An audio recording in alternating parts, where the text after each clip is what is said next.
Like and subscribe right now. Or else this will be in your bed tonight. That's when it got hilarious. The next Monday he comes waltzing in wearing a product of his own design. Needless to say, he was pulled from class before lunch. What is one rule that was implemented at your school or work that backfired horribly? My company, as part of its alcohol policy, said you should not drink for at least 4 hours before coming to work. When engineers got called about production problems over the weekend, they all just had a beer but could be there in about 4 or 5 hours. Our school made it so you couldn't play dodgeball anymore. So what happened was that the gym teachers came up with this new game called Fireball.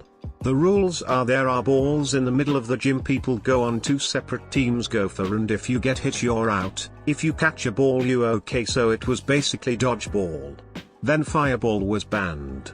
So now there's this new game called Pinball, which isn't involving the machines unfortunately, but it's basically dodgeball, but there's bowling pins that need to be knocked over as well. I think they just gave up after a while. My high school was trying to prevent a senior prank since the class before us had got a little out of hand. They basically told us not to have one, that they would get anyone who did anything in a lot of trouble, yada yada. So somebody has an idea. What if we do an anti-prank? The idea had floated around the halls and everyone knew what we were going to do. For an entire week, every senior was going to bring a potentially threatening item for a senior prank, and do nothing with it. The week starts and that Monday, nearly the entire senior class carries a banana with them to every class. This is a school of 2,600 student, 650 graduating class. So there are hundreds of bananas being carried through the halls, teachers and assistant principals freaking out. By noon, an announcement was made that all bananas needed to be eaten or thrown away or they would be confiscated. So by that afternoon, every banana was taken away from the student. The next day got even better. Somebody has the idea that we should all bring a gallon jug of water with us to class. And to no one's surprise, again there is an announcement that they are going to start taking up the water jugs for fear of what we are going to do with them. But this time, the students got creative. People are resentful now and not wanting to give up their precious water. Students are getting creative, hiding them in backpacks, avoiding teachers in the hallways, whatever it took to keep their water jugs. But alas, most of the jugs had been confiscated. So the students start taking to social media. Tons of tweets and mentions are going out to local news stations, TMZ, Oprah, Ellen, you name it, they got mentioned. All of these messages are going out along the lines of school is confiscating all water, not allowing students to drink water. You get the picture. Before the end of the day, 2 different news reporters were at our school. Guess we had the last laugh after all. In my dorm, if you did something that triggered the smoke fire alarm, you had to do a safety presentation for everyone on your floor. This was intended to deter pranksters from pulling the alarm.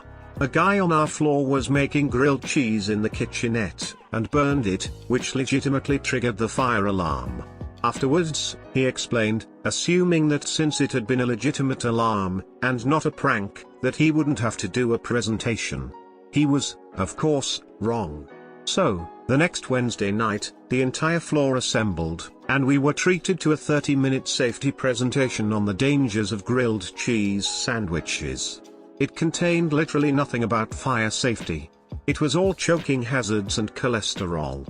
Our RA was furious, but the student pointed out that the write-up that he'd been given just said safety presentation. We didn't get any more presentations after that. If you violated the dress code policy, you had to wear these really big grey sweatpants or sweatshirts that said DCV in big orange letters. Dress code violation. It became a thing to get caught because they were apparently really comfortable. When the admin finally caught on that people were trying to get them on purpose, they changed it so that you got in-school suspension. Jokes on them for that too. Lots of kids preferred that over being in class.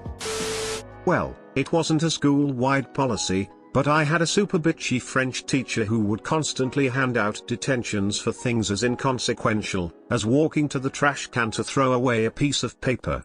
She absolutely could not deal with the fact that we periodically might need to actually leave our chairs for a perfectly valid reason.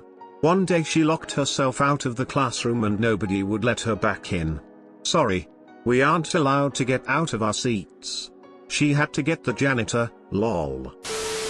There was a rule they put in place my freshman year of high school, that if you arrived late, after the first bell, you couldn't park in the parking lot. You'd have to park at the gas station down the highway and walk to school, making you even more late.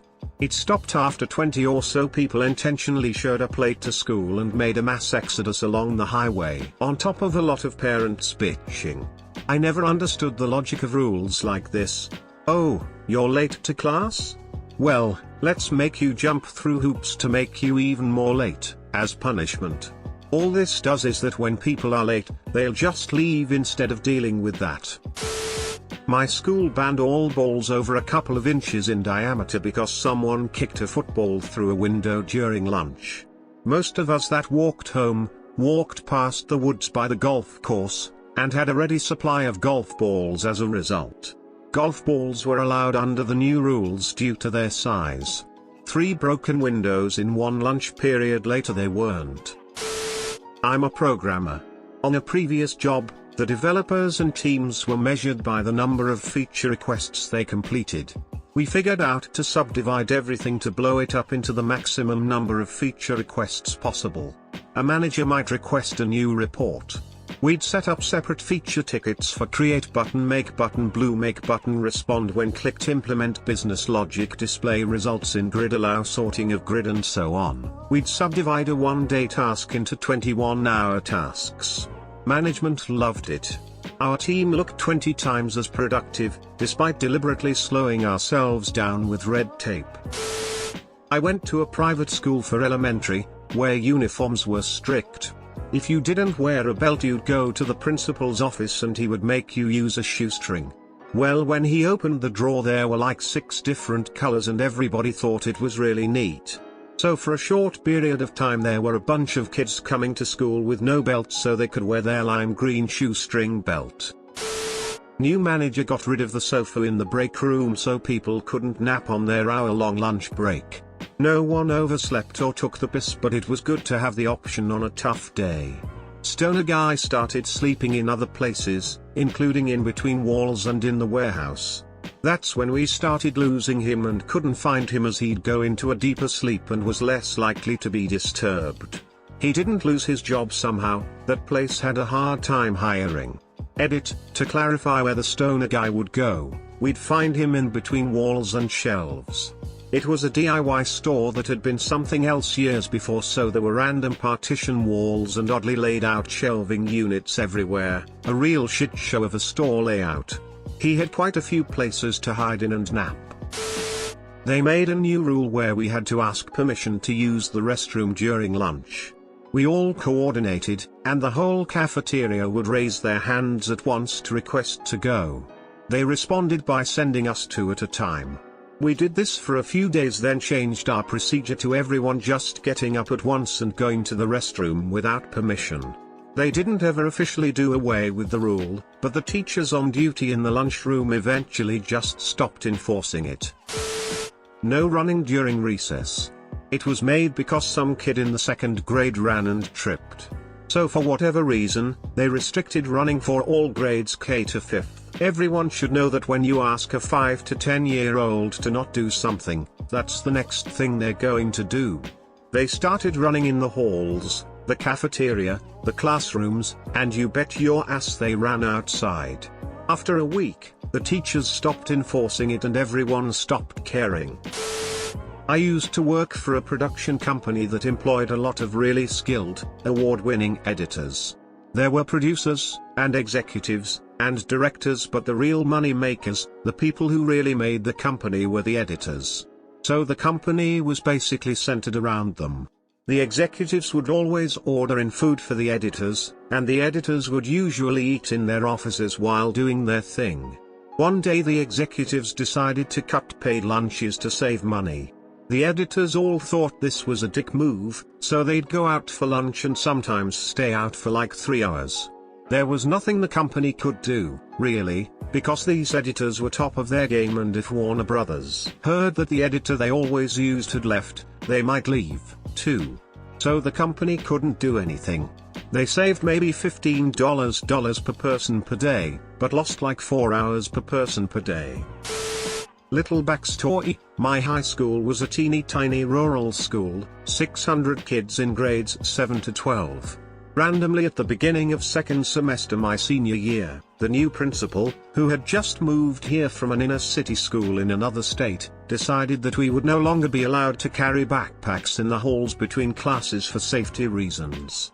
Makes sense in this day and age, but the students were pissed about this abrupt change in clockwork of our tiny school. Shenanigans ensued after this new rule came into effect, including every student dropping their books in the hall simultaneously at 10:51 day. My personal favorite was the guy in my class who decided he would make something that couldn't be called a backpack. First he took a bunch of belts, and tied his books together so they could be carried, on his back. That was shut down after day 2.